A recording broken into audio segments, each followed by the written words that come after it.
Hello and welcome to another episode of our Cybersecurity podcast. I'm Harj Singh, and in the studio today we have Rob Jervis, our Chief Technology Officer, and Michael Palmer, our Sales Director. Welcome both. So today's topic is Cybersecurity as a Service. Rob, would you give us a summary of what that entails? Yeah, of course. So cybersecurity as a service is a change in approach, really, from kind of an individual project-based approach, where a specific piece of work is conducted at one time, to an ongoing relationship, really, between ourselves and the client to help mature their security posture over an extended period of time. Okay, so if we take pen testing as an example, how would that look in a CSaaS model? Yeah, so if you imagine kind of a traditional pen test approach would be a set of kind of initial activity, setting up some lines of communication, prerequisites, delivering an assessment over the course of a few days, and then a report, and then maybe after that, hopefully some remediation activity. Taking that into a kind of CSaaS approach, we would be stretching that assessment out across the year and making more of a continual testing approach. So things like the lines of communication and that project management that's established initially, the benefits of those would live throughout the entire length of the contract. So that's an ongoing relationship, ongoing lines of communication. And then, when elements of that application or that service are assessed, and then remediation work is conducted, we can have a program of kind of retesting and assessment work following that, so that rather than this being kind of a one-off approach that happens at a particular time of the year, and then there's a period where there's no assessment activity happening, it becomes much more of a business as usual approach, where elements of assessment are happening all the time, elements of remediation are happening all the time, and it becomes much more business as usual and much less of a kind of a one-off activity. So it helps embed sort of good practice, I guess, into the organisation. Absolutely. You're not faced with this 11-month gap where nothing happens. You're sort of continuously assessing over the contract period. Yes. What is that contract period typically? So typically with customers, it's over a 3-year contract. Right. That's to build that cybersecurity posture with them along the way, and make sure that we're improving their maturity and giving them the full value of all of the services we're offering to them.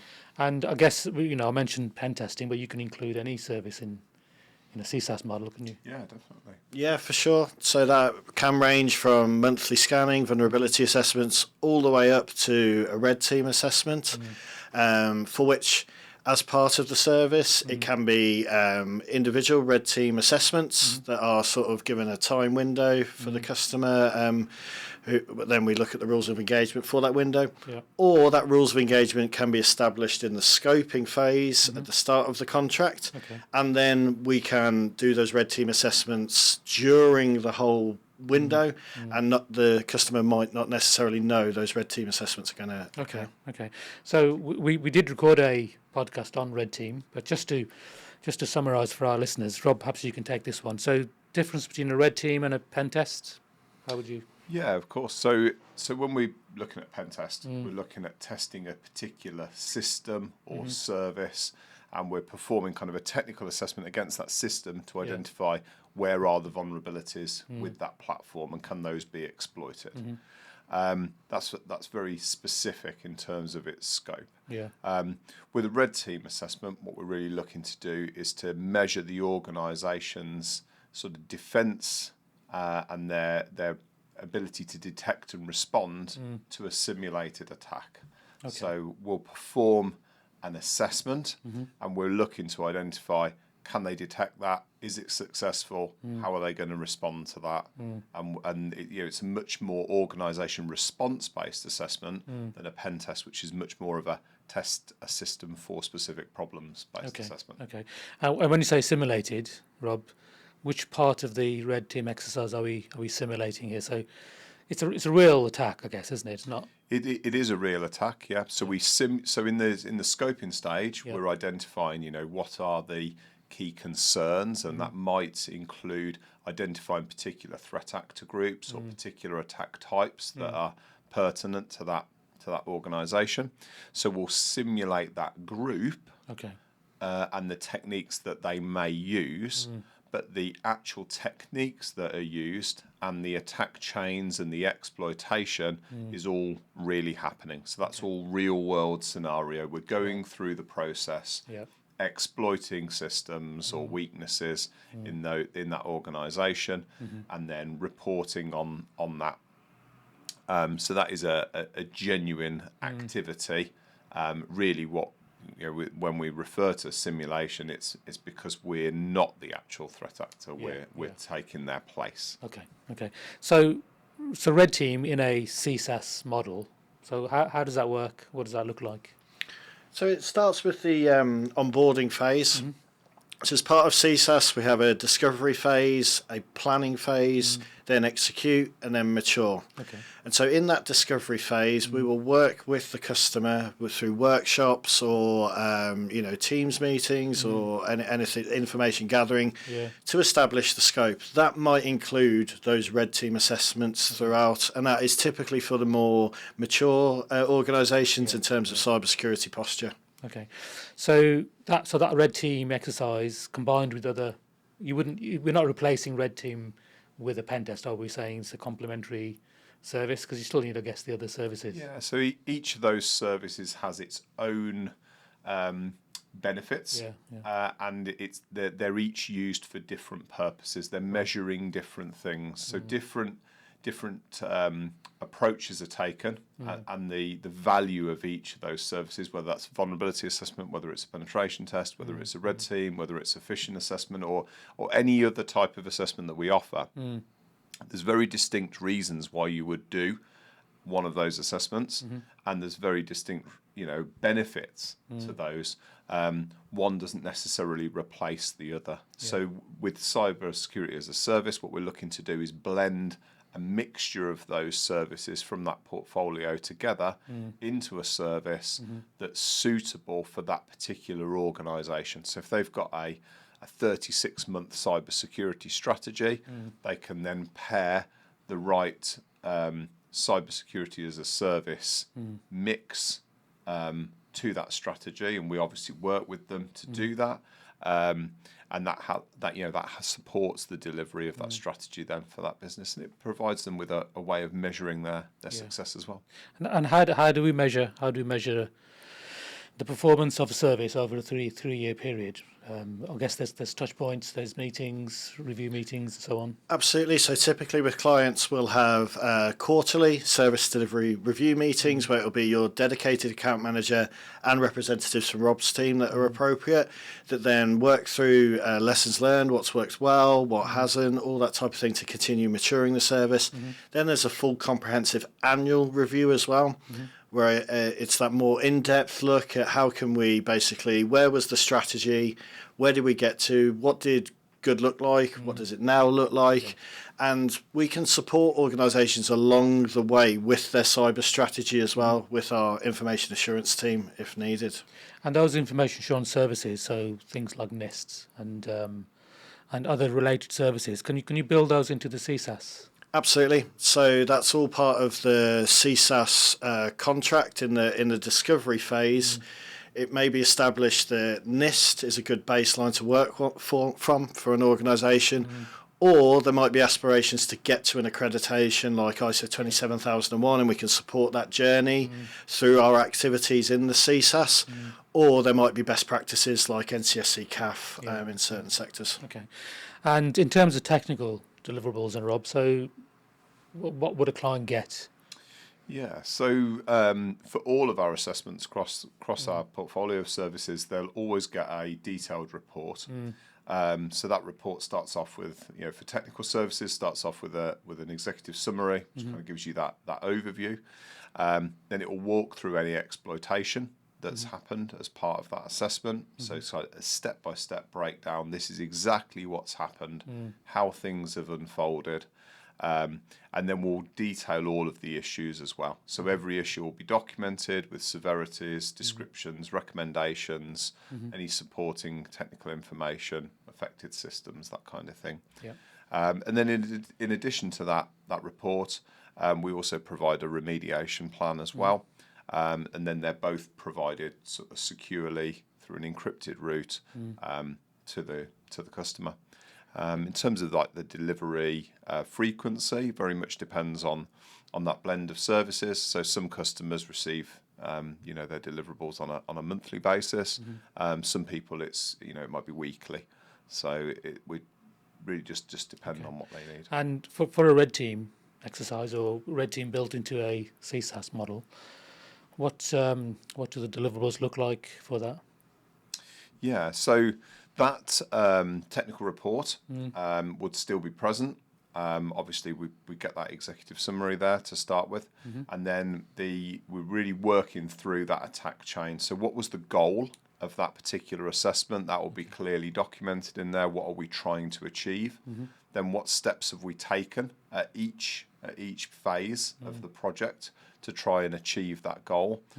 So what's the attack that we've sort of attempted there, and then how successful has that been, and how has that led on to the next stage of the attack, which provides that detailed attack chain step by step, so that when you get into understanding how things have worked, what could be detected or what wasn't detected, and how could it be detected in the future, what was mitigated, what wasn't mitigated, how could it be mitigated in the future. They've got that level of detail there. So that whole journey is mapped out for the client. They can see, what you did. So you might have started with a phishing exercise, for example, and then you can, you moved on to the next stage. That's all mapped out.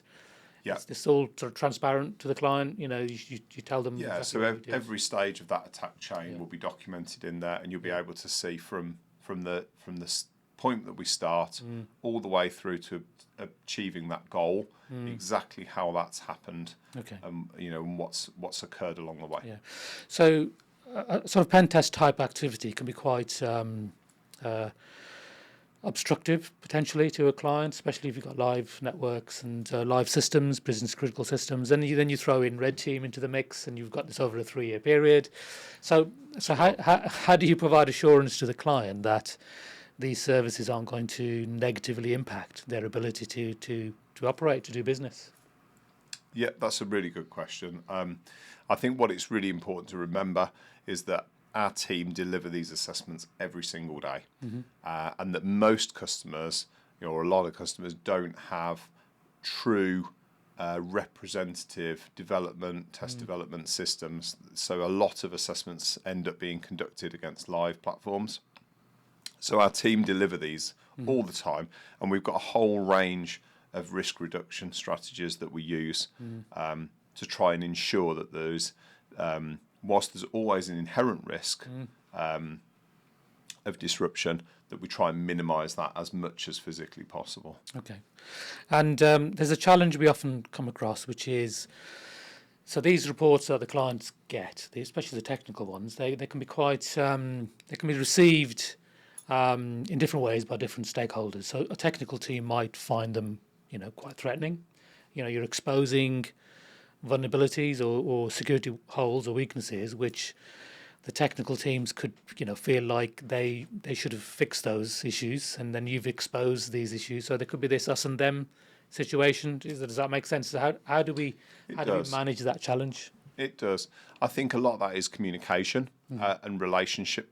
Is really, really key to that. So having good lines of communication with the technical team, building a good, trusting relationship between both our team and the internal technical team really helps. I think, what we've got to remember is that being a defender is really difficult. They've got to try and get everything right all the time. And we find, the edge cases, the little cracks, and drive a wedge in there, and that's how we attempt to exploit systems. So, it's not an easy job as a defender. And what we generally find is that sometimes people know that the areas we've exploited might be their weaker areas. They might not know exactly why or how, but maybe they're a little aware, we haven't done quite as much here as we could do. And that isn't usually because they don't want to or they can't. Sometimes it's just about available resource, whether that's money or time or focus. So what we quite often find is that our assessments support the business cases that are needed to redirect resources or to spend time in the right places, and then perhaps, allow people to make more informed choices about where they spend money in the future. So rather than buying solution 1, they might buy solution 2 because they know that area has been exploited, whereas the other area has not. So the approach is more collaborative, I guess. It's not definitely us and them. We're all on the same side. We're aiming for the same goals. Absolutely, we're the critical friend. And to add to Rob's point there, so we see clients that spend lots of money on their defence and their blue team capabilities. And it's being able to test those to, 1, show return on investment to board, C-suite, whoever it needs to be, and 2, to make sure those products and services are working to the capabilities that the business wants them to work to. Yeah.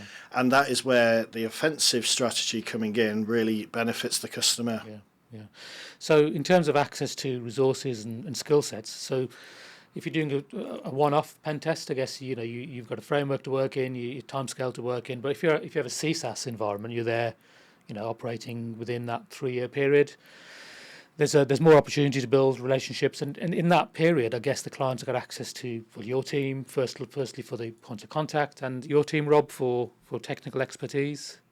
Yeah, definitely. So we're there to support both in terms of facilitating those assessments to start with, obviously during the execution of those, but then also there after. So through the whole process, throughout that whole period, we're there to support. Definitely. Yeah. Okay, good. Mike, how much does it all cost? Yeah, a question for a salesman there, isn't it? Yeah, sure. So we define the costs as it's a bespoke service, so it's for each individual client, and that's in the discovery phase. We will work with the customer with their business risks, what their appetite is for that risk, and then build those services into that cybersecurity as a service. So that then becomes that monthly fee.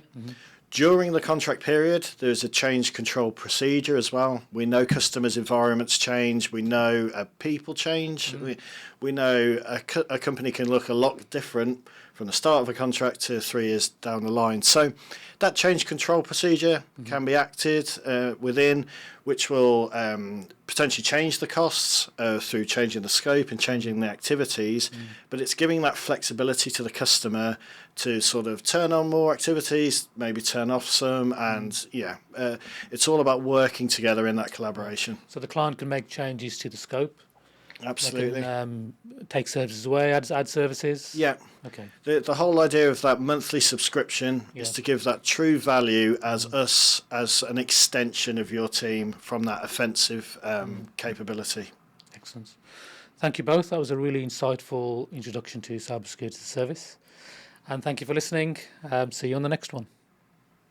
Thank you for listening to our cybersecurity podcast. If you're keen to learn more, please visit our website www.aristi.co.uk. Cybersecurity made simple.